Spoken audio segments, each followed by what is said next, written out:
Good day, learners. I am teacher Pitzman Acosta, and welcome to my discussion on the impacts of sleep deprivation to teenagers' cognitive performance, where our motto is sharing information, spreading awareness. It is a magnificent day to learn new things, am I right? My lecture serves as a fourth part of our 5-session lecture on the impacts of sleep deprivation to teenagers' health. By the end of this presentation, you will be able to create a drawing output on the negative impacts of sleep deprivation to teenagers' cognitive performance with at least 90% accuracy based on the rubric and be able to determine two of the best drawing output of your co-learners by the time of evaluating them using the Facebook platform. As heads up, you need to have with you at least 2 papers of any kind and any pen to draw or write with as we go with our discussion later. One paper will be used during the discussion and the other paper will be used for a drawing activity later. So from now, get your first sheet of paper. In that paper, you will copy these questions that I'm about to show you into the screen. I will give you 2 minutes to copy the questions. You will answer these questions as we go along the way with our lecture.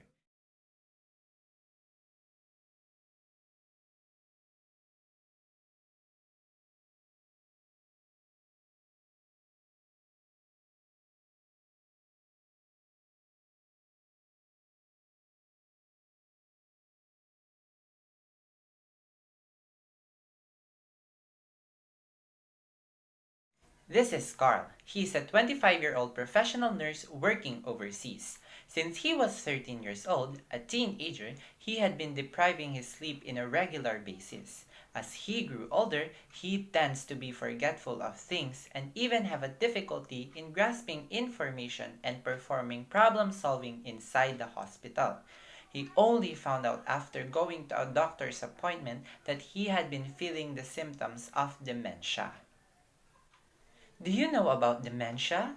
Why do you think Carl, still young, have been diagnosed with this disease? Can you state one reason? I will give you 1 minute to say your answer out loud.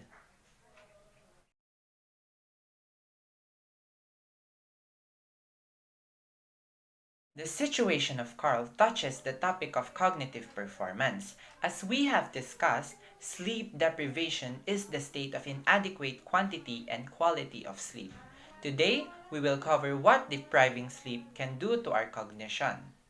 So to you viewers, especially the teenagers, is there a time when you slept past midnight or have you been doing the activity for a very quite long time? Today, we will look at one impact of sleep deprivation to teenagers, which is the cognitive performance. Sail in on board the ship.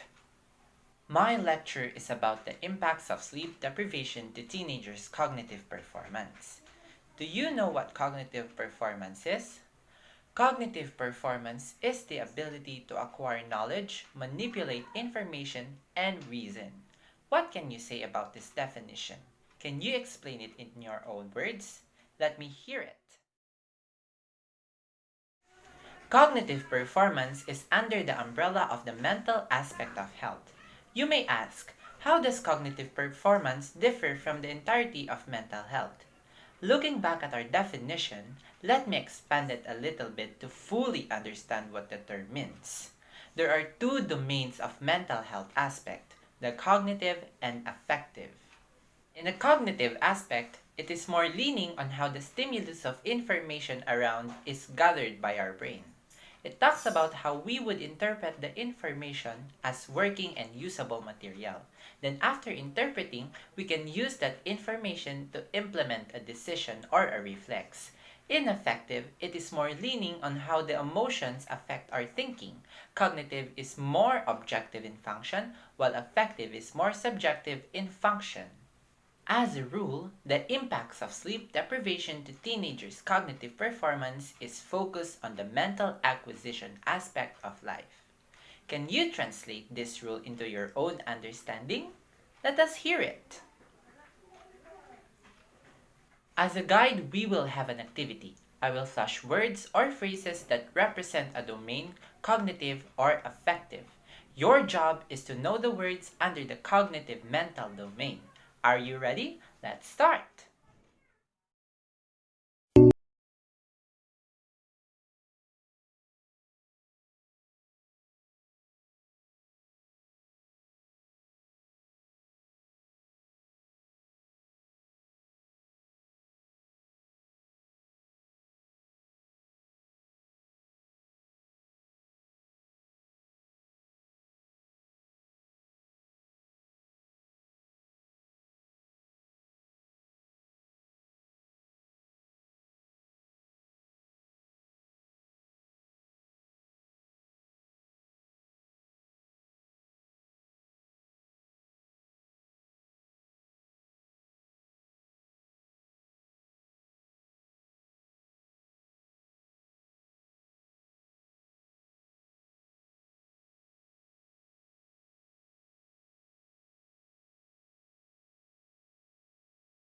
The answers. Have you got it right? If yes, then I am pretty sure you will be able to understand what cognitive domain is apart from the affective domain. Now, let us go to the main topic, which is the impacts of sleep deprivation to teenagers' cognitive performance. For my presentation, I will be showing 7 impacts. Are you ready? Yes or no? The first impact is decreased working memory. Now, working memory is our ability to keep information temporarily. To better understand this principle, we have its 3 components. The first one is phonological loop. This component is the one which stores auditory information, which is the verbal programs of our system. The second one, sketchpad, is the visual storehouse and sometimes called the iconic memory, and the episodic buffer, which interrelates the former two with each other. Working memory is decreased since it lapses our memory in conjunction to our domains of the cognitive aspect. Keep in mind that working memory is the holder of our information temporarily. The second impact is impaired vigilance. What does it mean when you say vigilance? Can you define it? To simply put it, vigilance means attention. Vigilance is correlated with working memory. Let's say that when you have lower attention, you are not able to store information easily since you are bothered by the outside environment. Attention is the gateway for working memory to close. Imagine acquiring information for memory, but it is affected by the vigilance. The third impact is damaged visual motor performance. If you have a difficulty in understanding terms as we progress, do not worry, I will help you. Let us look at the word visual and motor. What do you think does these words mean individually? Now, if you were able to define them, what would be their uniting term? This is commonly associated when we are doing mathematical problems and even letter cancellation. When you do mathematical operation, your visual aspect is the way you analyze the number and the signs, while the motor area is the one that writes what you answer. The cognitive performance is there to bridge the gap in interpreting the stimulus from the visual aspect and set of an action potential for the motor performance. Do you understand it now? People good with math can be severely affected by this. Even though they know the correct answer in mind, sleep deprivation will impair the visual motor performance that would let the brain send a motor function that says a different number. The fourth impact is reasoning. According to studies, short-term sleep deprivation does not affect our reasoning. However, chronic sleep deprivation can be a good variable that would affect our reasoning. This impact is more commonly experienced in the morning. Correlating with vigilance, mornings are the best time when we are not in our full attention. Thus, when someone talks to us about something and asks about our reasoning, our brain cannot grasp the information clearly because we are not focused enough. The brain interprets the reasoning differently. If you want to test if your reasoning is still well intact, you can examine it yourself. This is only applied to those people who had been depriving sleep a week of regular. Try downloading series of questions that tests your reasoning. Life questions like what to do in these kinds of situation. Find a partner and let them ask you these questions. Do the activity early in the morning after you have been sleeping and time yourself a minute to answer those. Now you might be thinking, how will this affect my reasoning? It is because in the morning or before noon, the circadian process reaches its peak, inducing greater ability to reason. I'm sure it will be a great activity. The next impact is response inhibition. Was there a time when someone asked you something? You know what to say and answer, but then you ended up ignoring the question unconsciously. This is attributed to the fact that we are sleep deprived. When we are sleep deprived, the way we acquire information is difficult to how we respond. This happens because although we have a good functioning of acquiring information, our response might be inhibited. This is in the field of the process of the fundamental unit of our nervous system, which is the neuron. The axon is the one that transmits the impulse from the brain into the integration of the axon. It is one of the processes of the neuron. Sleep deprivation has an adverse impact on the axon, acting as a barrier that would inhibit the axons to transmit the order from the brain, just like what will our response be when someone asks us a question. The next impact is decreased perception and imaginative thinking. Although it has a small impact on how we generate imagination, it still can affect a lot of people who practices sleep deprivation. If you are a great sketcher or have been good in poster making, then you might as well ask yourself to stop sleep deprivation since you might lose your talent. Few studies have been given at this course, but it has something to do with the frontal lobe of the brain. If you must know, the frontal lobe has long been regarded as the hub of center creativity, as it seems to be responsible for many of the functions that contribute to creative thinking. If you still want to preserve your creativity, be it in tangible or intangible form, then think now whether you want to still practice sleep deprivation.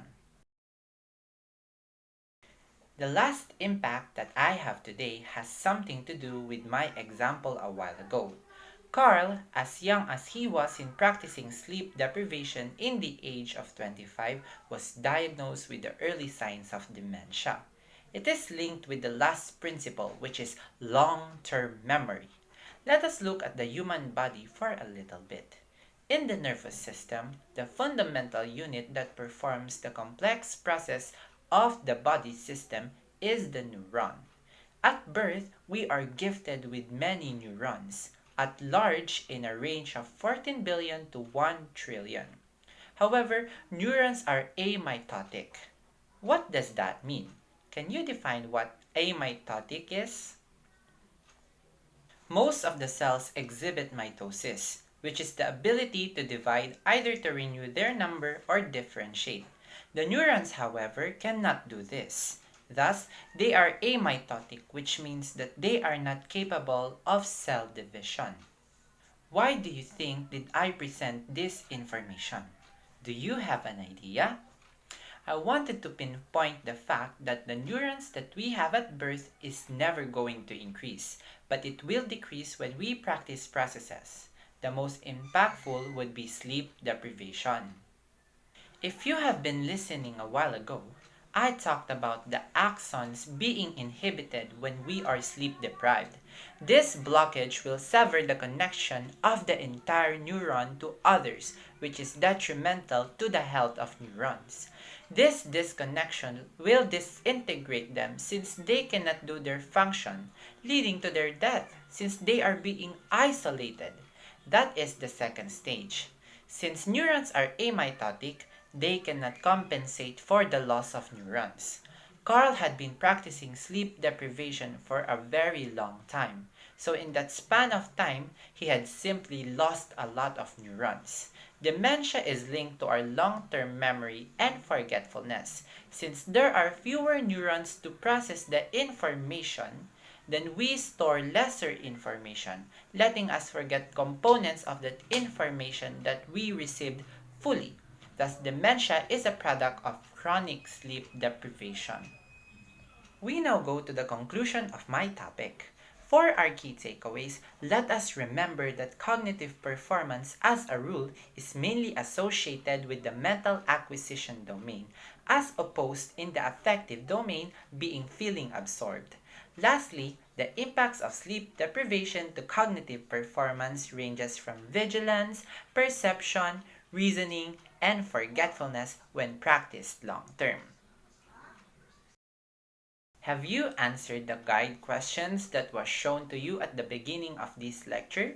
I hope that you did it, for this will give you a better understanding in the impacts of sleep deprivation to cognitive performance.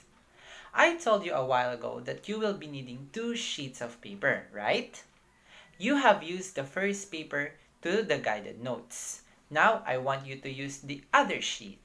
For our last activity, this section of lecture, I want you to incorporate all the things and principles that you have learned today.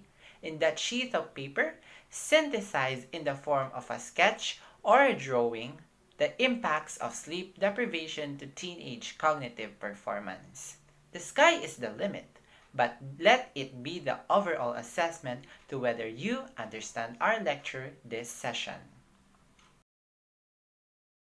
This is the rubric that you will base on: 40% relevance to the topic, 30% for creativity, and 30% for neatness and clarity. After drawing your output, send it by putting your output in the comments section. Your job is not yet done, since one of the objectives tells you that you need to find the 2 best outputs of all your co-learners. You have to judge the other's drawing output. If it approves your standard according to the rubric, hit like to the photo. If you did not, then be as it is. The 2 most liked photos will be equivalent to the best outputs, affirming the purpose of the objectives. I will give you 4 minutes to draw and post it, and a minute to like what suited your standards in the comments section. Ready? Go! It has been a pleasure to be with you at this juncture. I hope you have learned a lot with our learning session on the impacts of sleep deprivation to teenagers' cognitive performance. This is Teacher Pete Manacosta. Thank you for watching.